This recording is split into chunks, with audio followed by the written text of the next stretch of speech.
Dear students, তোমরা যারা West Bengal police ও Kolkata police constable পরীক্ষাগুলো দেবে, তোমাদের প্রস্তুতির কথা মাথায় রেখে আমরা আমাদের চ্যানেলে প্র্যাকটিস সেট শুরু করেছি। আজকে আমরা এই ভিডিওতে জেনারেল নলেজ থেকে 13 নম্বর প্র্যাকটিস সেটটি আলোচনা করব। আজকে প্রথম প্রশ্ন, কার রাজত্বকালে কৈবর্ত বিদ্রোহ হয়েছিল?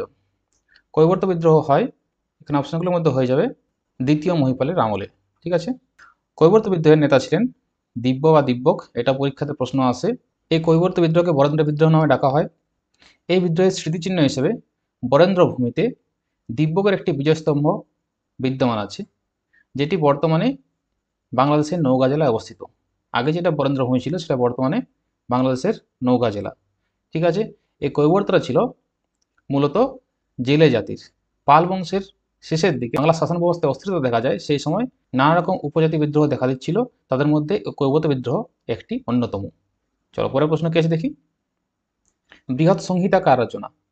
তো বৃহৎ সংহিতা রচয়িতা হলেন বরাহমিহির। ঠিক আছে। বরাহমিহির হচ্ছেন প্রাচীন ভারতের গুপ্ত সাম্রাজ্যের একজন বিখ্যাত দার্শনিক, জ্যোতির্বিজ্ঞানী, গণিতবিদ এবং কবি। বরাহমিহিরের 3টি গ্রন্থ আছে, একটি পঞ্চসিদ্ধান্তিকা, বৃহৎ সংহিতা ও বৃহৎ জাতক। এই 3টি বই মনে রাখবে, যে কোনো এগুলো পরীক্ষাতে আসে। বরাহমিহির ছিলেন বিক্রমাদিত্য সভার নবরত্নের যে ছিল, নবরত্নের মধ্যে অন্যতম ছিলেন এই বরাহমিহির। ঠিক আছে। 3 নম্বর, পশ্চিমবঙ্গে বিধানচন্দ্র এগ্রিকালচারাল ইউনিভার্সিটি কোথায়? বিধানচন্দ্র এগ্রিকালচার ইউনিভার্সিটি আছে, এখানে অপশনগুলোর মধ্যে সঠিক উত্তর কল্যাণীতে। এটি নদিয়া জেলার কল্যাণীর কাছে মোহনপুরে অবস্থিত। কাঁচরাপাড়া রেলওয়ের কাছে এটি আছে। 1974 সালে এটি প্রতিষ্ঠিত হয়। এই বিধানচন্দ্র এগ্রিকালচারাল ইউনিভার্সিটি এটি রাজ্যের প্রথম কৃষি বিদ্যালয়। ঠিক আছে। 4 নম্বর, বিখ্যাত বিবিকা মকবরা কোথায় অবস্থিত? বিবিকা মকবরা এখানে অপশনগুলোতে হয়ে যাবে ঔরঙ্গাবাদে অবস্থিত। বিবিকা মকবরা মুঘল সম্রাট আওরঙ্গজেবের স্ত্রী দিলডাস বানু বেগমের, যিনি রাবিয়া দুরানি নামেও পরিচিত ছিলেন, তার সমাধিসৌধ হচ্ছে এই বিবিকা মকবরা। এটি তাজমহলের আকার নির্মিত হয়েছিল, তাই একে দাক্ষিণাত্যের তাজও বলা হয়। ঠিক আছে। 5 নম্বর, কোন নদীর উপর মেট্টুর বাঁধ নির্মিত হয়েছে? মেট্টুর বাঁধ নির্মিত হয়েছে কাবেরী নদীর উপর। ঠিক আছে। এটি তামিলনাড়ু রাজ্যের একটা বৃহত্তম বাঁধ, ভারতবর্ষের একটি অন্যতম বৃহত্তম বাঁধ এটি। ঠিক আছে। 6 নম্বর, ভারতীয় সংবিধানের কোন ধারায় বলা হয়েছে যে জরুরি অবস্থা ঘোষণাকালীন সময় ছাড়া মৌলিক অধিকারগুলিকে বাতিল করা যাবে না? ভারতের সংবিধানে 19 নম্বর অনুচ্ছেদে যেসব মৌলিক অধিকারগুলো রয়েছে, এই অধিকারগুলোকে কোনো নিয়ম বা আইন কেড়ে নিতে পারে না, কিন্তু যখন ভারতে জরুরি অবস্থা জারি হয় সেই সময় মৌলিক অধিকারগুলো বলবৎ থাকে না। এই কথাটা কোন ধারায় বলা আছে? 358 নম্বর ধারাতে। ঠিক আছে। এখানে যে ধারাগুলো আছে এগুলো হচ্ছে জরুরি অবস্থার ধারা। 352 নম্বর ধারা হচ্ছে, আচ্ছা, জরুরি অবস্থা 3 রকমের হতে পারে। ভারতবর্ষে 3 রকমভাবে জরুরি অবস্থা জারি হয়। একটা হচ্ছে জাতীয় জরুরি অবস্থা, যেটা 352 নম্বর ধারায় আছে। একটা হচ্ছে রাজ্যের জরুরি অবস্থা, যেটা 356 ধারায় আছে। আর একটা হচ্ছে আর্থিক জরুরি অবস্থা, যেটা 360 নম্বর ধারাতে আছে। এটা মনে রাখার নিয়ম, 4 বছর অন্তর অন্তর দেখো, 4 বছর অন্তত 52 পরে 4 বছর 56, আর 56 পরে 4 বছর 60, এভাবে মনে রাখতে হয় এটা। জাতীয় জরুরি অবস্থা কখন হয়? যখন যদি কোনো যুদ্ধ হয়, তাহলে সেক্ষেত্রে জাতীয় জরুরি অবস্থা হয়। রাজ্যের জরুরি অবস্থা যখন প্রশাসনিক ব্যর্থতা দেখা যায়, কনস্টিটিউশন কোনো রকম ব্যর্থতা দেখা দেয়। আর আর্থিক জরুরি অবস্থা যখন দেশে আর্থিক সংকট দেখা দেয়, তখন হয়। ঠিক আছে। 7 নম্বর, মুখ্য সচিব কার দ্বারা নিযুক্ত হন? মুখ্য সচিব, রাজ্যের যে মুখ্য সচিব, যিনি আইএসদের মধ্যে সর্বোচ্চ পদে থাকেন, যিনি মুখ্যমন্ত্রীকে নানা রকম প্রশাসনিক কাজে সলা পরামর্শ দেন, তিনি নিযুক্ত হন রাজ্যপাল দ্বারা, কিন্তু মনোনীত হন মুখ্যমন্ত্রী দ্বারা। রাজ্যপাল শুধুমাত্র সিগনেচারটা করান, মূল নিয়োগ করার যে ক্ষমতা মুখ্যমন্ত্রীরই থাকে, শুধুমাত্র রাজ্যপাল নিয়ম মাফিক সাইনটা করে। ঠিক আছে। রাজ্যের বর্তমান মুখ্য সচিব হচ্ছেন মনোজ পন্থ। 8 নম্বর, প্রতিযোগিতা আইন কত সালে পাস হয়েছিল? প্রতিযোগিতা আইন পাস হয়েছিল 2002 সালে। এই প্রতিযোগিতা আইনের পরিপ্রেক্ষিতে কম্পিটিটিভ কমিশন অফ ইন্ডিয়া গঠন করা হয়েছিল, যেটা ভারতের প্রতিযোগিতা কমিশন, যার মূল কাজ হচ্ছে কোনো কোম্পানি যাতে অনৈতিকভাবে অন্যান্য কোম্পানিকে না লসে ফেলতে পারে, অনৈতিকভাবে যদি বিক্রি করে সেক্ষেত্রে ব্যবসা বাণিজ্য সবকিছু নিয়ন্ত্রণ করে আমাদের এই কম্পিটিটিভ কমিশন অফ ইন্ডিয়া। 9 নম্বর, নগদ জমার অনুপাত বেড়ে গেলে বাজারে অর্থের যোগানে কি হবে? নগদ জমার অনুপাত অর্থাৎ সিআরআর অর্থাৎ ক্যাশ রিজার্ভ রেশিও যদি বেড়ে যায়, তাহলে বাজারে অর্থের যোগান কমে যাবে, হ্রাস পাবে। কারণ রিজার্ভ ব্যাঙ্কগুলি ব্যাংকের কাছ থেকে বেশি পরিমাণে টাকা নেয়, আর যদি সিআরআর কমে যায় তাহলে ক্যাশটা রিজার্ভ ব্যাঙ্ক কম পরিমাণ নেয়। যদি ব্যাংকের কাছ থেকে কম টাকা নেয় তাহলে ব্যাংক বেশি বেশি লোন দিতে পারবে, আর যদি বেশি টাকা দেয় তাহলে ব্যাংক কম লোন দিতে পারবে। আর একটা টার্ম আছে, সেটা হচ্ছে এসএলআর বা স্ট্যাচুটরি লিকুইডিটি রেশিও। এটাও জেনে রাখো, এটা হচ্ছে সংবিধিবদ্ধ তারল্য অনুপাত। একটা নির্দিষ্ট পরিমাণ টাকা ব্যাংকের কাছে ত্রৈমাসিক মাসিক বা ত্রৈমাসিক ভিত্তিতে ব্যাংক তার নিজের কাছে রেখে দেয়। তরল হিসাবে রাখতে হবে টাকাটা, ক্যাশ হিসাবে রাখতে হবে ব্যাংকের কাছে। সেই টাকাটার পরিমাণ হচ্ছে রিজার্ভ ব্যাংকের যে বর্তমান পার্সেন্টেজ আছে সেটা হচ্ছে 18%। 18% টাকাটা ব্যাংক তার নিজের কাছে রাখে, এটা রিজার্ভ ব্যাংকের নিয়মের মধ্যে আছে। এটাই হচ্ছে সংবিধিবদ্ধ তারল্য অনুপাত বা statutory liquidity ratio.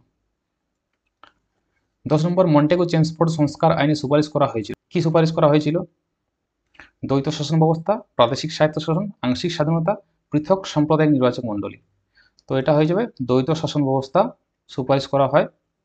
Montague Chelmsford সংস্কার 1919 সালে যে ভারত সরকার আইন হয় তার আগে এই মন্টেগু চেমসফোর্ড সংস্কারটি আনা হয়েছিল। এটি ভারতের স্বাধীনতা লাভের একটি প্রথম ধাপ বলা যেতে পারে এই সংস্কারটিকে। কি কি সুপারিশ করা হয়েছিল? দ্বৈত শাসন ব্যবস্থা, ভারত সরকার কর্তৃক কিছু বিষয় ব্রিটিশরা তাদের কাছে রাখবে, যেমন আইন শৃঙ্খলা, অর্থ, এগুলোর দায়িত্ব ব্রিটিশরা তাদের নিজেদের কাছে রাখবে। আর কিছু বিষয় যেমন শিক্ষা, স্বাস্থ্য, এইগুলো ভারতীয় নেতামন্ত্রীর হাতে অর্পণ করা হয়েছিল। এটা হচ্ছে দ্বৈত শাসন ব্যবস্থা।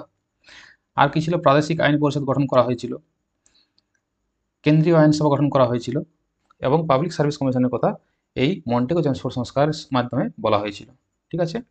11 নম্বর, একটি গ্লুকোজ অণুতে উপস্থিত থাকে কয়টি পরমাণু কার্বনের?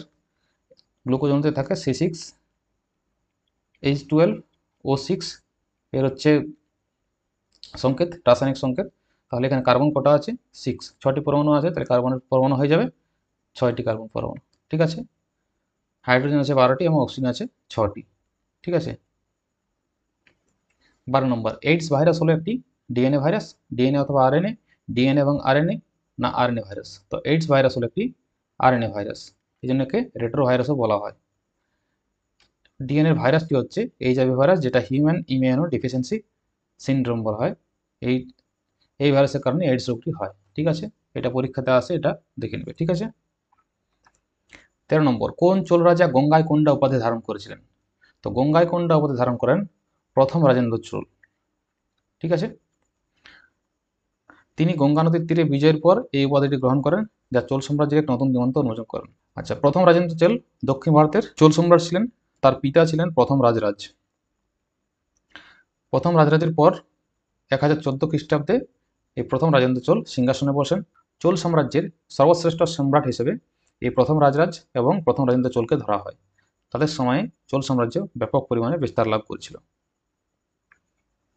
শিরোজেম কি? শিরোজেম হচ্ছে, এখানে অপশনগুলোর মধ্যে মরু অঞ্চলের মাটি, এটা হবে সঠিক উত্তর। মরুভূমি বা শুষ্ক পরিবেশে যে মাটি দেখা যায় সেটা হচ্ছে শিরোজেম। 15 নম্বর, সরিস্কা বন্যপ্রাণী অভয়ারণ্য কোন রাজ্যে অবস্থিত? সরিস্কা আছে রাজস্থানের আলোয়ারে এই বন্যপ্রাণী অভয়ারণ্যটা রয়েছে। মূলত এখানে টাইগার রিজার্ভ, বাঘ সংরক্ষণের জন্য বিখ্যাত। ঠিক আছে। 16 নম্বর, সুপ্রিম কোর্টের কোন প্রধান বিচারপতি অস্থায়ীভাবে রাষ্ট্রপতি হন? সুপ্রিম কোর্টের বিচারপতি মোহাম্মদ হিদায়তুল্লাহ অস্থায়ীভাবে রাষ্ট্রপতির পদ অলঙ্কৃত করেছিলেন। রাষ্ট্রপতি আইন 1969 বলা আছে, যদি রাষ্ট্রপতি এবং উপরাষ্ট্রপতি উভয়ের পদে যদি খালি থাকে, সেক্ষেত্রে ভারতের সুপ্রিম কোর্টের প্রধান বিচারপতি যিনি থাকবেন তিনি রাষ্ট্রপতির পদের দায়িত্বটি পালন করবেন। এরপর জাকির হোসেন ভারতের রাষ্ট্রপতি ছিলেন, তোমরা জানো। তিনি হঠাৎ হার্ট অ্যাটাকে মারা গেলে ভাইস প্রেসিডেন্ট হিসেবে ভিভি গিরি রাষ্ট্রপতির দায়িত্ব পালন করেন। কিন্তু পরবর্তীকালে ভিভি গিরি যখন প্রেসিডেন্ট পদ থেকে ইস্তফা দেন, তখন ভারতের প্রধান বিচারপতি মোহাম্মদ হিদায়তুল্লাহ ভারতের রাষ্ট্রপতির দায়িত্ব গ্রহণ করেন। ঠিক আছে। চলো 17 নম্বর কি আছে? রাজ্যের বিশ্ববিদ্যালয়গুলির আচার্য কে হয়ে থাকেন? রাজ্যের বিশ্ববিদ্যালয়গুলির আচার্য বা চ্যান্সেলর হয়ে থাকেন, অপশনগুলোর মধ্যে হয়ে যাবে রাজ্যপাল। ঠিক আছে। 18 নম্বর, জরায়ুজ অঙ্কুরোদ্গম কোন উদ্ভিদে দেখা যায়? জরায়ুজ অঙ্কুরোদ্গম সাধারণত দেখা যায় যেসব লবণাক্ত উদ্ভিদ আছে সেই উদ্ভিদগুলো দেখা যায়। এটাও জেনে রাখো, যেসব উদ্ভিদগুলো লবণাক্ত জায়গায় জন্মায় সেগুলো হচ্ছে হেলোফাইট বলা হয়, এটা পরীক্ষাতে আসে। এই হেলোফাইট উদ্ভিদের মধ্যে সুন্দরী একমাত্র ব্যতিক্রম, যেটার জরায়ুজ অঙ্কুরোদ্গম দেখা যায় না, অর্থাৎ ফল মাটিতে পড়ার আগেই অঙ্কুরোদ্গম শুরু হয়ে যায়, এটা হচ্ছে জরায়ুজ অঙ্কুরোদ্গম। ঠিক আছে। 19 নম্বর, কোন জাতীয় খাদ্যের তাপন মূল্য সবচেয়ে বেশি? সবচেয়ে বেশি তাপন মূল্য আছে চর্বি বা ফ্যাটের। ফ্যাটের তাপন মূল্য হচ্ছে 9.45 কিলো ক্যালোরি পার গ্রাম। সেক্ষেত্রে প্রোটিন ও কার্বোহাইড্রেট অনেক কম, সেখানে হচ্ছে 4 কিলো ক্যালোরি। কিলো ক্যালোরি বলতে KCl, 4 KCl পার গ্রাম। এটা হচ্ছে প্রোটিন ও কার্বোহাইড্রেটের তাপন মূল্য, হাইয়েস্ট ক্যালোরিফিক ভ্যালু। ঠিক আছে। 20 নম্বর, বীজহীন কলা কিসের উদাহরণ? বীজহীন কলা হচ্ছে, এখানে অপশনগুলোর মধ্যে হয়ে যাবে, বীজহীন ফলোৎপাদনকে বলা হয় পার্থেনোকার্পি। ঠিক আছে। পার্থেনোজেনেসিস কি? যেখানে হচ্ছে নিষিক্তকরণ ছাড়াই ডিম্বাণু থেকে নতুন জীবের জন্ম হয়, তো সেটা হচ্ছে পার্থেনোজেনেসিস। পার্থেনোকার্পি বললাম বীজহীন ফল তৈরি। আর পলিপ্লয়েডি সেটা হচ্ছে যদি ক্রোমোজোম এমনিতে সাধারণত কটা থাকে, কোষের মধ্যে দুটি থাকে, কিন্তু দুটির চেয়ে যদি বেশি থাকে, দুটি সেটের চেয়ে যদি বেশি থাকে, তাহলে সেটাকে বলা হয় পলিপ্লয়েডি। যেমন তিনটি তিনটি হলে ট্রিপ্লয়েড বলা হয়, চারটি হলে টেট্রাপ্লয়েড বলা হয়। ঠিক আছে। 21 নম্বর, ডলোমাইট কোন উপাদানের আকরিক? ডলোমাইট হচ্ছে ম্যাগনেসিয়ামের আকরিক। ডলোমাইট ম্যাগনেসিয়াম এবং ক্যালসিয়াম কার্বনেটের একটি মিশ্রণ। এর রাসায়নিক সূত্র হচ্ছে CaMgCO3(2). এটা হচ্ছে রাসায়নিক রূপ। 22 নম্বর, আন্তর্জাতিক শ্রম দিবস কবে পালন করা হয়? আন্তর্জাতিক শ্রম দিবস বা মে দিবস, এটা হচ্ছে 1 মেতে পালন করা হয়। কারণটা কি? 1886 খ্রিস্টাব্দে আমেরিকার শিকাগো শহরে হে মার্কেটে মাসাকার যেটা হয়েছিল, হত্যাকাণ্ড যেটা হয়েছিল, সেইটার পরিপ্রেক্ষিতে এই 1 মে তারিখটিকে মে দিবস হিসেবে পালন করা হয়। কারণ সেই 1 মেতে 8 ঘন্টা কাজের দাবিতে শ্রমিকরা ধর্মঘট করছিল। সেই সময় হঠাৎ করে কোনো এক অজ্ঞাতনামা ব্যক্তি পুলিশের উপরে বোমা নিক্ষেপ করে। এরপরে পুলিশ পাল্টা গুলি চালায় এবং তার ফলে 10 থেকে 12 জন শ্রমিক এবং পুলিশ নিহত হয়। এর কারণে এই দিনটাকে আন্তর্জাতিক শ্রম দিবস হিসেবে বা মে দিবস হিসেবে পালন করা হয়। ঠিক আছে। 23 নম্বর, সতীশ ধাওয়ান মহাকাশ কেন্দ্র কোথায় অবস্থিত? সতীশ ধাওয়ান মহাকাশ কেন্দ্র অবস্থিত অন্ধ্রপ্রদেশের শ্রীহরিকোটা। 24 নম্বর, ভুবন সোমের রচয়িতা কি? ভুবন সোমের রচয়িতা হচ্ছেন বনফুল বা বলাইচাঁদ মুখোপাধ্যায়। এটার থেকে আবার সিনেমা হয়েছে 1969 সালে, মৃণাল সেন যেটি পরিচালনা করেন। এটি হিন্দি ভাষা একটি সিনেমা হয়েছে। 25 নম্বর, ক্রিকেট টি20 বিশ্বকাপ 2026 কোন কোন দেশ আয়োজন করবে? 2026-এর টি20 বিশ্বকাপ আয়োজন করবে ভারত এবং এখানে অপশনগুলোর মধ্যে হয়ে যাবে শ্রীলঙ্কা। ঠিক আছে। তাহলে আজকে 25টি প্রশ্ন ছিল। ভিডিওটি ভালো লাগলে অবশ্যই লাইক করবে, বন্ধুর সাথে শেয়ার করবে। তোমরা কমেন্ট করতে ভুলে যাচ্ছ, কমেন্ট অবশ্যই করবে। তোমাদের ওবিসি মামলা অতি সত্বর মিটে যাবে। 2026 সালে ভোট আছে, তো আশা করা যায় যে ভোটের আগেই একটা নিয়োগ তোমাদের হয়ে যাবে এবং ওবিসি মামলাটা মিটে যাবে। তোমরা কেউ ডিমোটিভেট একদম হবে না, প্রস্তুতি এখন থেকে চালিয়ে যাও, হাতে বেশি সময় নেই। যেভাবে প্র্যাকটিস সেটগুলো আমি করে যাচ্ছি, প্রতিটি প্র্যাকটিস সেট করে চলো, জিকে থেকে 25-এর 25 পেয়ে যাবে, একটা বাদ যাবে না। ঠিক আছে, তো চলো আজকে এ পর্যন্তই। Thank you.